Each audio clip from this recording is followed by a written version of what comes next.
Assalamualaikum warahmatullahi wabarakatuh. Yang kami hormati pengasuh Pondok Pesantren Zainul Hasan Genggong, Kiai Haji Muhammad Hasan Mutawakil Allah SHMM. Yang kami hormati Rektor Unza dan selaku penemu metode ABC Aksi Belajar Cerdas Bapak Dr. Abdul Aziz MAG. Dan tak lupa pula kepada dosen pengampu saya Nur Fatimah MPD.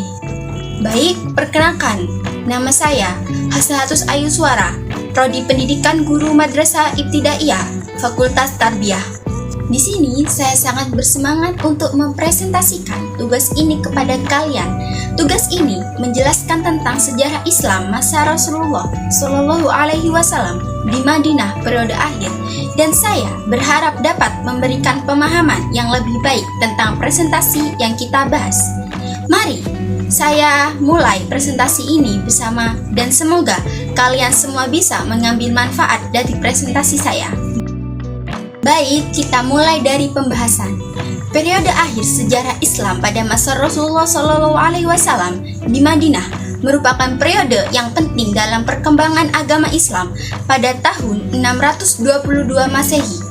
Rasulullah Shallallahu Alaihi Wasallam memutuskan untuk hijrah dari Mekah ke Madinah karena tekanan dan ancaman yang semakin buruk dari kaum kafir Quraisy.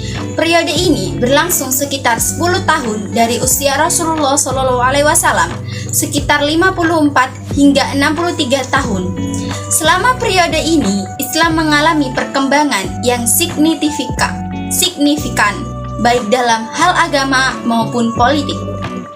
Rasulullah Shallallahu Alaihi Wasallam memimpin umat Islam dan mengatur kehidupan masyarakat Muslim di Madinah.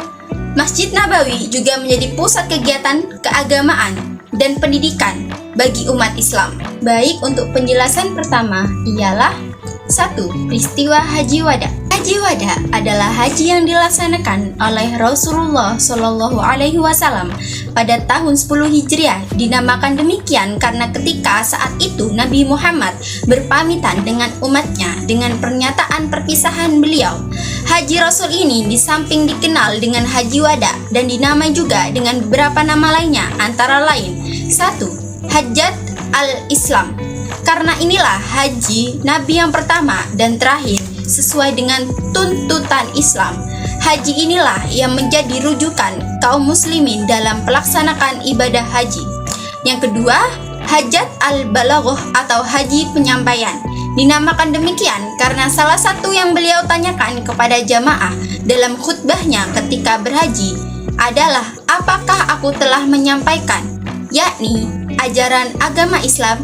Dan secara khusus Nabi Muhammad Shallallahu Alaihi Wasallam menyampaikan rincian ibadah haji secara lisan maupun praktik. Yang ketiga, Hajat at-Tamam atau haji kesempurnaan. Ini dikarenakan pada hari Arafah saat Nabi wukuf turun penegasan Allah tentang kesempurnaan agama dan kecukupan nikmatnya dalam surah Al-Maidah ayat 3. Untuk penjelasan yang kedua ialah wafatnya Rasulullah Shallallahu Alaihi Wasallam. Wafatnya Rasulullah merupakan momen yang sangat bersejarah dan menyedihkan bagi umat Islam di Madinah. Kepergian beliau meninggalkan duka yang mendalam dan kekosongan yang sulit diisi. Umat Islam merasa kehilangan sosok yang sangat dicintai dan dihormati. Rasulullah wafat dalam usia 63 tahun. Ada juga pendapat yang mengatakan beliau wafat dalam usia 65 atau 60. Namun, pendapat pertama adalah pendapat yang benar. Rasulullah SAW wafat pada waktu duha, hari Senin 12 Rabiul Awal. Pendapat lain mengatakan tanggal 2 atau tanggal 1 Rabiul Awal. Baik, untuk selanjutnya ialah pembahasan nomor 3. Kondisi pemerintahan Islam pasca wafatnya Rasulullah Shallallahu Alaihi Wasallam. Setelah wafatnya Rasulullah, terjadi perubahan dalam pemerintahan Islam. Berikut adalah beberapa kondisi dan peristiwa yang terjadi pasca wafatnya Rasulullah Shallallahu Alaihi Wasallam, yaitu 1. Suksesi Abu Bakar. Abu Bakar dipilih sebagai khalifah pertama setelah wafatnya Rasulullah, meskipun terjadi sedikit ketegangan antara beberapa sahabat Nabi dalam petunjukan tersebut. Akhirnya umat Islam sepakat untuk membaiat Abu Bakar sebagai pemimpin. Fitnah dan perang sipil. Pasca wafatnya Rasulullah terjadi beberapa fitnah dan konflik internal di kalangan umat Islam. Peristiwa-peristiwa ini mencakup perang-perang yang terjadi dalam upaya mempertahankan ajaran Islam dan membentuk identitas umat Islam. Yang ketiga, masa Khulafaur Rasyidin. Setelah Abu Bakar, 3 khalifah lainnya yaitu Umar bin Khattab, Utsman bin Affan, dan Ali bin Abi Thalib mengambil alih kepemimpinan secara berturut-turut. Masa ini dikenal sebagai masa Khulafaur Rasyidin yang ditandai dengan kebijakan yang adil dan berlandaskan pada ajaran Islam. Yang keempat, konsolidasi dan ekspansi Islam. Di bawah kepemimpinan Khulafaur Rasyidin, pemerintahan Islam mengalami konsolidasi dan ekspansi. Wilayah Islam berkembang melalui penaklukan dan penyebaran agama Islam ke berbagai wilayah di luar Arab. Periode pasca wafatnya Rasulullah merupakan masa yang penting dalam sejarah Islam, di mana umat Islam menghadapi tantangan dan mengelola pemerintahan serta mempertahankan ajaran Islam. Baik, kita sudah berada di akhir dari presentasi kali ini. Di sini saya akan menjelaskan tentang kesimpulan dalam keseluruhan presentasi saya, yaitu peristiwa Haji Wada, wafatnya Rasulullah, dan kondisi pemerintahan saat wafatnya beliau merupakan bagian penting dalam sejarah Islam.